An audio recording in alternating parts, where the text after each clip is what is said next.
ایک چہرہ وہ جو دنیا والوں کے سامنے ہے. اب جو دنیا کی طرف جو آپ کا چہرہ ہے اس کے اندر مختلف کیٹیگریز ہیں. اس چہرے کے اندر وہ چہرہ ایک ہی ہے، لیکن جو آپ نے اپنا چہرہ دنیا کی طرف کیا ہے اس میں بڑی اقسام ہوں گی جو داتا علی حجویری بھی فرما گیا. لیکن جو دوسرا منہ ہے نا، جو چہرہ جو اللہ کی طرف ہے وہ ایک ہی چہرہ ہے. جسے تجھے تیرا خدا جانتا ہے، پہچانتا ہے، تجھے سمجھتا ہے تمہارا خدا کہ تمہارے دل میں کیا ہے، تمہارے دل سے کیا اٹھ رہا ہے، تمہارے دل میں کیا نظریات ہیں، تمہارے دل میں کیا چل رہا ہے. وہ چہرہ خدا کی طرف، اور وہ چہرہ صدق پر ہونا چاہیے، اخلاص پر ہونا چاہیے. بہت سارے نمازی ایسے، معاذ اللہ استغفر اللہ، جو نماز کے اندر بھی ایسی عجیب و غریب کیفیات سے نماز پڑھتے ہیں جن میں خدا جانتا ہی نہیں ہے، جن میں خدا کو پتہ ہی نہیں ہے، خدا کو معاذ اللہ جیسے پتہ ہی نہیں ہے کہ جو چہرہ لے کر نماز میں کھڑا ہے اس چہرے کی سچائی کیا ہے، اس چہرے کی حقیقت کیا ہے. تو شاعر کہتا ہے بندے دو ہی چہرے ہیں، دو چہرے دو ہیں. ایک وہ جو مخلوق کی طرف ہے اس میں مختلف کیفیات بنتی رہتی ہیں جو ثقلین صاحب نے خطاب کیا تھا، لیکن جو چہرہ خدا کی طرف ہے وہ ایک ہی ہے، اس میں تبدیلی نہیں ہے. تو وہ شاعر کہتا ہے بجائے اس کے کسی کی عیب نکالے جائے، شاعر نصیحت کر رہا ہے کہ دونوں چہروں کو سچا کر لو، صادق کر لو. جو چہرہ تمہارا دنیا والوں کی طرف صدق پر ہوگا، دنیا والے گواہ بن جائیں گے تیری نیکیوں کے، تیری بھلائیوں کے، تیرے گھر والے، سوسائٹی والے، فیملی والے، سب وہ گواہ ہو جائیں گے تیری نیکیوں پر، تیرا چہرہ دیکھ کر. لیکن جو چہرہ خدا کی طرف، اس کے اندر انتہا کا صدق ہونا چاہیے، انتہا کا صدق ہونا چاہیے. کہتے کوفہ میں ایک شخص تھا، کوفہ میں ایک شخص تھا جو مختلف روپ اختیار کیا کرتا تھا، بہروپ اختیار کیا کرتا تھا، مختلف شکل نہیں بنایا کرتا تھا، کیموفلیج کیا کرتا تھا. تو گاؤں والے اسے اس کام پر بڑی داد دیا کرتے تھے، اسے روپیہ پیسہ دیا کرتے تھے، اناج دیا کرتے تھے. وہ شخص ایک تھا لیکن اس نے اپنے چہرے بنائے ہوئے تھے، لوگوں سے مال بٹورا کرتا تھا. تو یہاں پر شاعر یہ مثال دے رہا ہے کہ دیکھیں اگر وہ اپنے ظاہری چہرے کو چھپاتا ہے تو اس میں صداقت نہیں رہتی، صدق نہیں ہوتا. یہ تو دنیا والوں سے چہرہ چھپا لے گا. کچھ دن پہلے آپ کو، کچھ ماہ پہلے آپ کو جب ایک مقام سے آپ کا گزر ہوا تو آپ نے دیکھا وہاں بھی ساتھ تھا، اس شخص نے اپنے آپ کو کتنا میک اپ کیا ہوا تھا، پہچانا نہیں جا رہا تھا. یاد ہے آپ کو؟ یاد آ گیا ایوب پاک جب گئے تھے کتنا اس نے آپ کو بنا سوار کے رکھا تھا. اس کا چہرہ لوگ نہیں پہچان پا رہے تھے لیکن وہ پہچان رہا تھا. اس کی نیت کیا ہے، اس کے دل میں کیا ہے. اور آپ نے دیکھا جب چور چوری کرتا ہے تو چہرہ ڈھانپ کے کرتا ہے، کپڑا ڈال لیتا ہے، مفر ڈال لیتا ہے تاکہ مجھے دیکھنے والے پہچانے نہیں. لیکن جس نے چہرہ بنایا وہ تو جانتا ہے نا محترم ہے میرے صاحب، وہ تو جانتا ہے نا.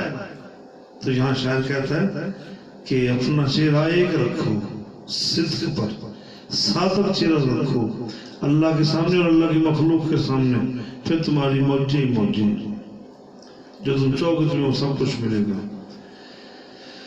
کالیاں شاہ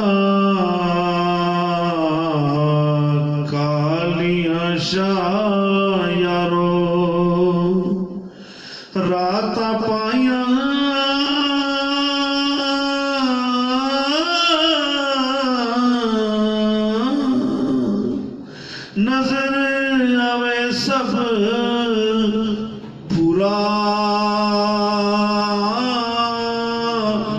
دن اجالے فقر مکر جو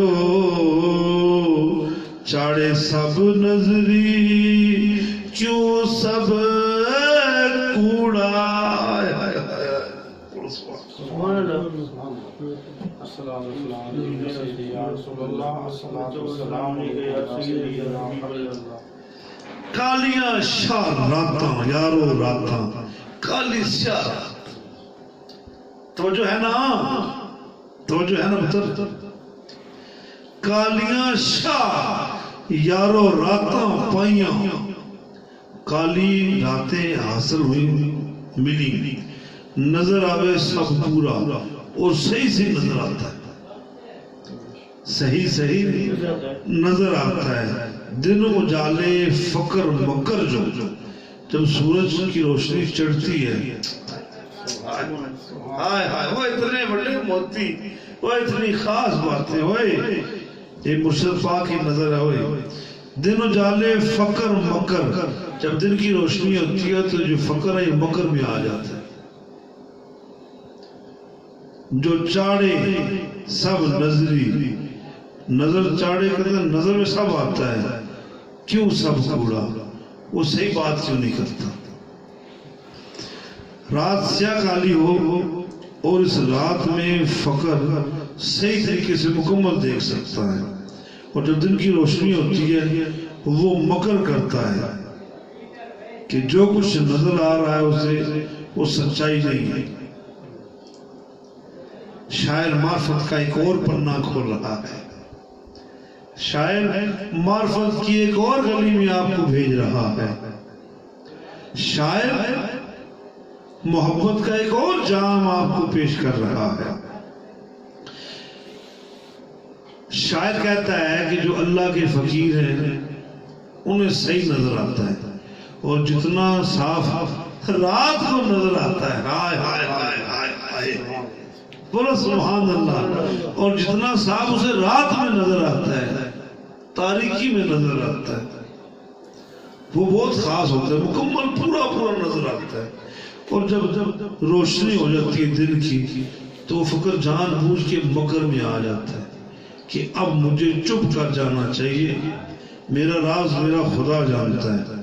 وہ سارا دن پاگلوں کی طرح کبھی مٹی میں بیٹھتا ہے کبھی درختوں کے پتے اکٹھے کرتا ہے تو کبھی ایسے ہاتھ رکھنا ایسے آنکھوں پر ایسے آنکھیں چندیا کر دیکھتا ہے جیسے دیکھنے والے سمجھے اسے تو نظر صحیح نہیں آتا. اور بابا جی کتنے جانا بابا جی کی ہو گیا بیٹا کون نہیں بات کروں صحیح نظر فقر نار مکر. کیونکہ جو فقر حقیقت پر مبنی ہوتا ہے وہ سمجھتا ہے کہ میری سلامتی چھپ کر رہنے میں وہ مکر میں آ جاتا ہے. اور یہ کیسے ہو سکتا ہے اس کو پورا نظر نہیں آتا. وہ تو کوڑ بولتا ہے وہ تو دنیا والوں کی ان خسرتوں کو دیکھ کر جھوٹ بولتا ہے. بیٹا میں نے پہچانا نہیں آپ کون ہیں. اب رات میں دیکھ سکتے ہیں سارا کچھ اس کی رحمت بھی دیکھ سکتے ہیں تو دن کی روشنی میں وہ جان بوجھ کے چلے مطلب چلا تے کلا. ایک نشہ ہوتا ہے بندے کو کہ جو میں دنیا والوں سے چھپ کے رہ جائے. کوئی کس کام میں پڑ جاتا ہے کوئی کس کام میں کوئی کس کام میں وہ اپنے آپ کو چھپا لیتا ہے اور ظاہر یہ کرتا ہے اسے تو نظر ہی صحیح نہیں آتا. اگر اسے دن کی روشنی میں صحیح نظر نہیں آتا تو رات کی کالی چادر میں وہ رحمت کیسے دیکھ لیتا ہے وہ تقدیروں کے فیصلے کیسے پڑھ لیتا ہے. نہیں وہ سب جانتا ہے وہ چلا نہیں ہے چلا بڑھیا ہے وہ بیوقوف پاگل نہیں ہے. وہ صرف دنیا داروں کی مکاریوں کو دیکھ کر دنیا داروں کی مکاریوں کو دیکھ کر چھپ گیا ہے اور ان کے سامنے کبھی چپ کا چلا کاٹتا ہے کبھی نظر کی کمزوری کا شکوہ کرتا ہے کبھی تھکن کا ذکر کرتا ہے. 2 قدم تو چل نہیں سکتا ہے تینوں ٹنگا دے وچ درد پہ جانا تو راتی تو پورا پھرنے ہوا رات پوری معرفت کے جام پیتا ہے، ہر ولی کی بارگاہ میں جاتا ہے، ہر مجذوب کے قدموں میں جاتا ہے. تجھے چلنا نہیں جاتا؟ چلتا ہے، لیکن وہ اندر کی دنیا میں چلتا ہے، وہ اندر کی دنیا میں چلتا ہے. نظر سب آتا ہے اسے، صرف اسے پتہ ہے کہ میرے دشمن کی دنیا دار ہے، یہ مجھے منزل مقصود پر نہیں پہنچنے دیں گے، تو وہ بیچارہ چھپ جاتا ہے. نہیں چلا نہیں ہے، وہ کلا ہے، کلا کلا. اسے پتہ ہے کہ میں جتنا دنیا میں گھسوں گا. یہ اللہ والے کیوں تنہائی کا انتخاب کرتے ہیں؟ یہ کیوں خلوت خانوں کا انتخاب کرتے ہیں؟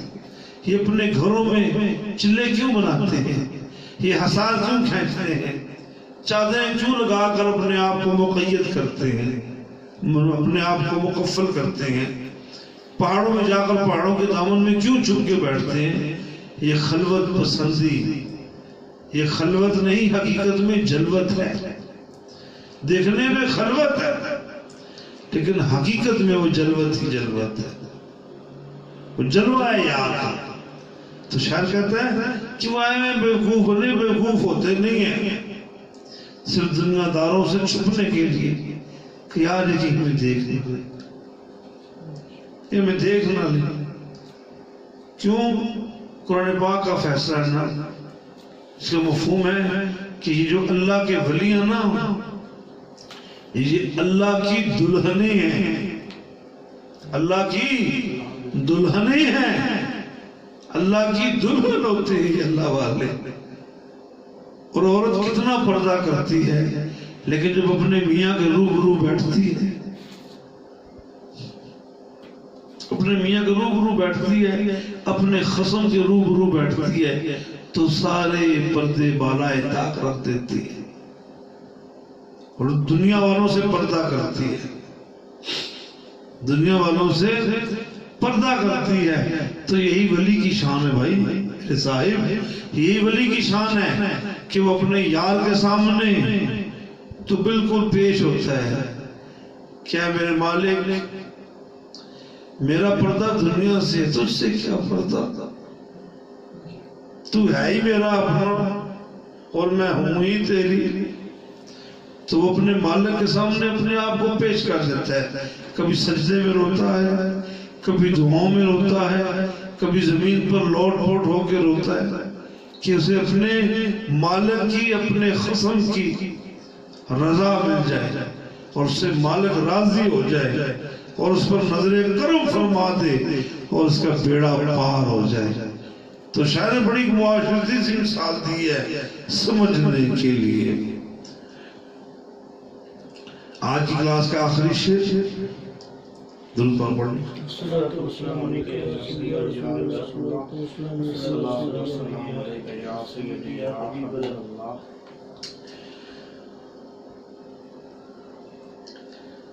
یاد سجن دی،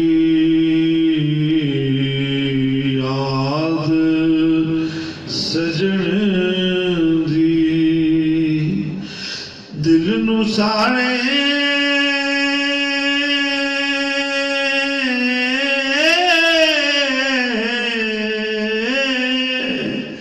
کٹ کلیجا سب کھاوے، دن گزارا ویچ اڈیکاں، دن گزارا ویچ اڈیک ماہی دے سجیاں اکھیاں نیند نہ آوے. یاد سجن دی دل نو ساڑے، یاد کی میرے محبوب کی جو یاد ہے وہ میرے دل کو جلا کے رکھ دیتی. کٹ کلیجا سب کھاوے، کٹ کلیجا کھاوے نہیں سب کھاوے. ہاں پھر پڑھتا ہوں میں، تھوڑا سا ترنم تھوڑا ڈسٹرب ہو گیا تھا. یاد سجن دی دل نو ساہنے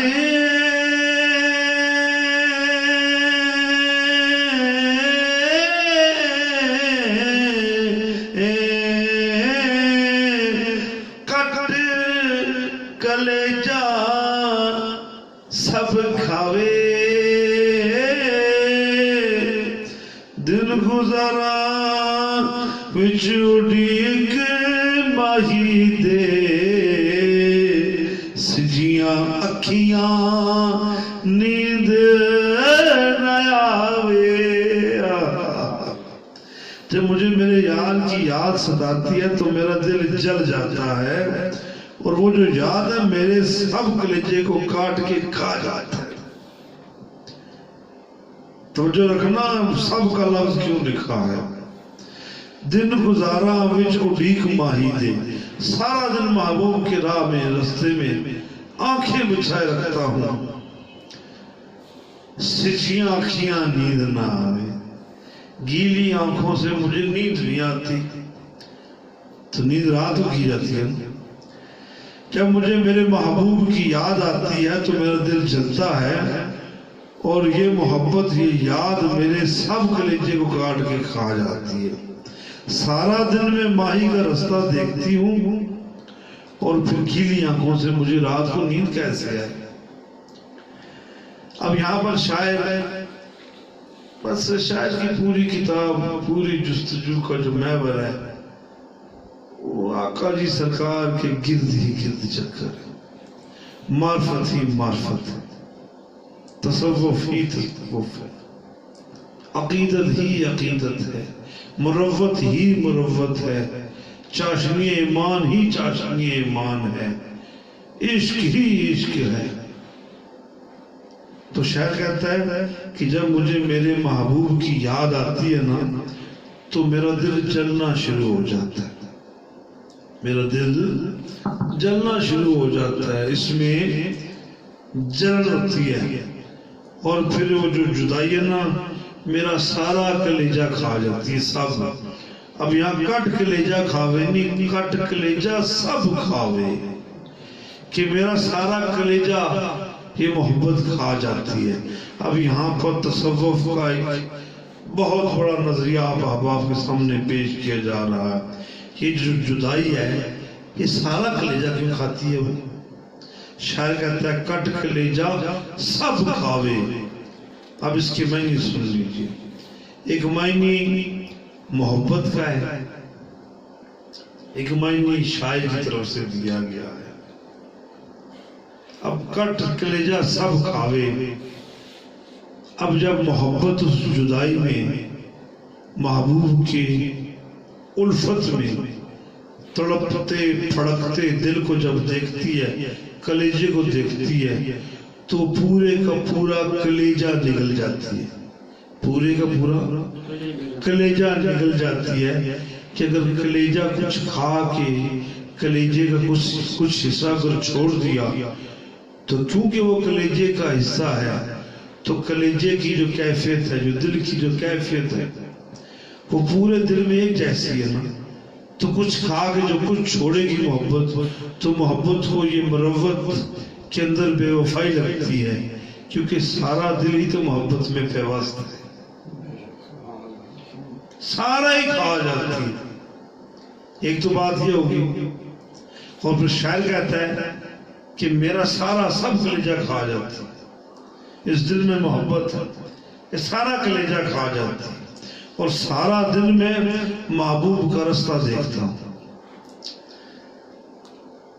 تصور میں آپ کی ہر چیز پہ نظر جمائے رکھتا ہوں نہ جانے کون سی شے میں آپ کا دیدار ہو جائے کبھی رستوں کی طرف دیکھتا ہوں کبھی گلیوں کی طرف دیکھتا ہوں کبھی مرغزاروں کی طرف دیکھتا ہوں کبھی چراگاہ کی طرف دیکھتا ہوں شاید میرا سونا یہاں سے آ جائے شاید میرا محبوب یہاں سے آ جائے شاید میرے محبوب کو مجھ پر ترس آ جائے تو میرا محبوب مجھ تک آ جائے سارا دن یہ خیال رہتا ہے یہ جو فقیر جگہ جگہ بیٹھتے ہیں نا ایک راز ہے انہیں قیاس ہوتا ہے کہ آقا جی علیہ السلام یہاں سے تشریف لے آئیں گے، تو سارا دن انتظار میں گزرتا ہے، پھر رات پڑ جاتی ہے، سارا دن جب رستہ دیکھ دیکھ جب ماہی کے آنے کی کوئی خبر نہیں ہوتی تو پھر رات پڑ جاتی ہے، پھر مجھے دکھ ہوتا ہے کہ دن کی روشنی میں تو محبوب کے رستے کو میں دیکھ سکتا تھا، اب رات پڑ گئی ہے، بتقاضۂ بشر میں تھک جاتا ہوں، اب مجھے نیند آ رہی ہے، لیکن نیند بھی کیسے آئے، رو رو کر میری آنکھیں اس قدر بھیگ چکی ہیں، گیلی ہو چکی ہیں کہ اب ان میں نیند نہیں آ رہی۔ نیند کیوں نہیں آ رہی؟ آنکھوں کو مل مل کے دھویا ہے، آنکھوں کو مل مل کے دھویا ہے، نیند کا غضب ان سے دھویا ہے، نیند کا غضب ان سے دھویا ہے، نہیں آئے گی پلٹ کے نیند گیلی آنکھوں کہ نیند بھی ایک داغ ہے، تو داغ کو دھونے کے لیے پانی کا استعمال ہے۔ شاعر کہتا ہے کہ جو آنکھ کا ایک جو ہے نا، یہ آنکھ کا جو ایک حصہ ہے یا جو ایک پلک ہے، وہ دوسری پلک سے جب بار بار ملتی ہے نا، جب بار بار ملتی ہے نا ایک پلک دوسری پپوٹے ملتے ہیں آپس میں، آنکھ کا اوپر والا حصہ نیچے والی آنکھ سے ملتا ہے، تو شاعر کہتا ہے یہ آنکھ کے اندر نیند ہے تو یہ آنکھ کا اوپر والا حصہ نیچے والے حصے کو مل رہا ہے، جیسے ہم کپڑوں کو دھوتے وقت ملتے ہیں، تو مل مل کے یہ نیند ایک دبا ہے، ایک داغ ہے، اس سے نکال کے پھینک دیا جاتا ہے۔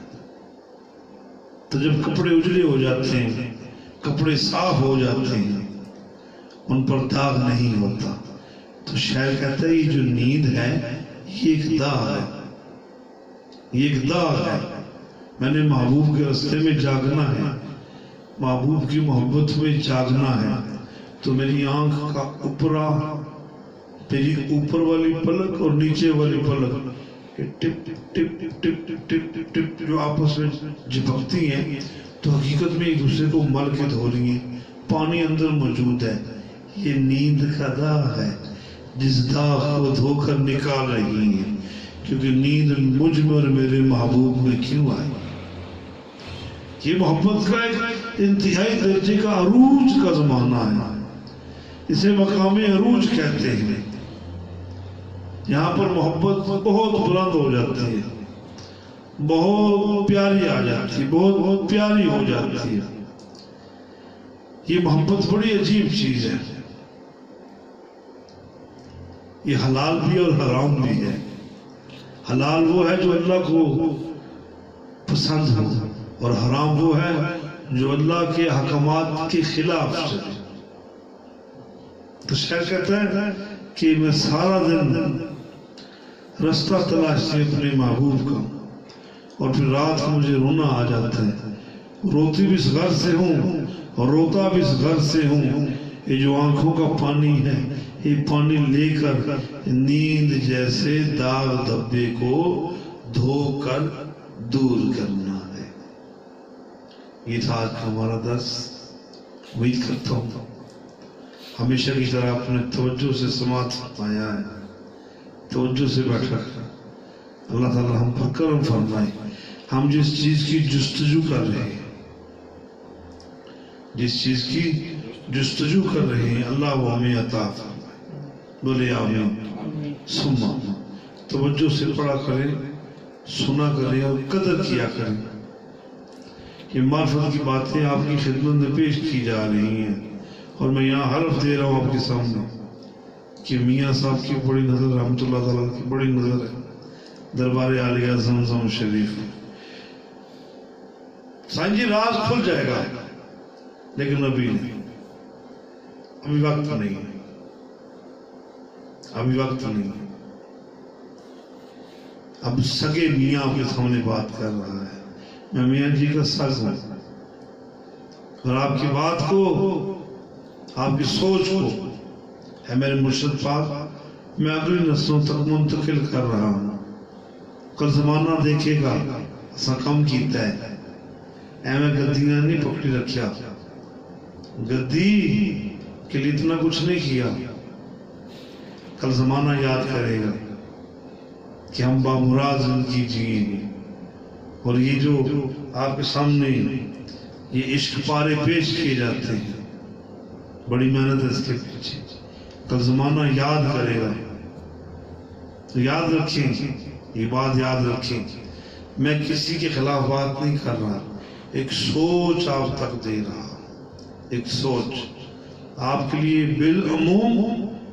اور جو لوگ گدیوں پر مزین ہیں، گدیوں کے اوپر موجود ہیں، ان کے لیے بالخصوص یہ پیغام ہے. ہاں، عام عوام کے لیے بالعموم. اور یہ جو گدی نشین احباب ہیں جن کے پاس کوئی سلسلہ ہے، وہ بالخصوص وہ تھوڑی دیر سوچیں کہ وہ اپنے پاس سے ایسا اچھا اور نیا انداز سوچ کیا دے رہے ہیں لوگوں کو. میری بات سمجھ رہے آپ؟ میں کسی تنقیدی پہلے کوئی بات نہیں کر رہا، بلکہ یہ سوچنا چاہیے اور اس پر عمل ہونا چاہیے کہ آپ عوام کو کیا دے رہے ہیں. ہر دربار میں لنگر ہوتا ہے، الحمدللہ لنگر نصیب والے کھاتے ہیں، لیکن صرف لنگر آپ کھلا رہے ہیں، ان کو موٹا کر رہے ہیں، تگڑا کر رہے ہیں. ان کی روح کا بھی تو کوئی اہتمام کرے نا، ان کی روحوں کو بھی تو کوئی لنگر فراہم کرے نا، ان کی تربیت کرے نا. نہ پیر کو پتہ ہے میں نے مرید کو دینا کیا ہے، اور نہ بیچارے مرید کو پتہ ہے میں نے لینا کیا ہے. تو اس طرف ہمیں سوچنا پڑے گا، ہمیں محنت کرنی پڑے گی، کوشش کرنی پڑے گی، جد و جہد کرنی پڑے گی.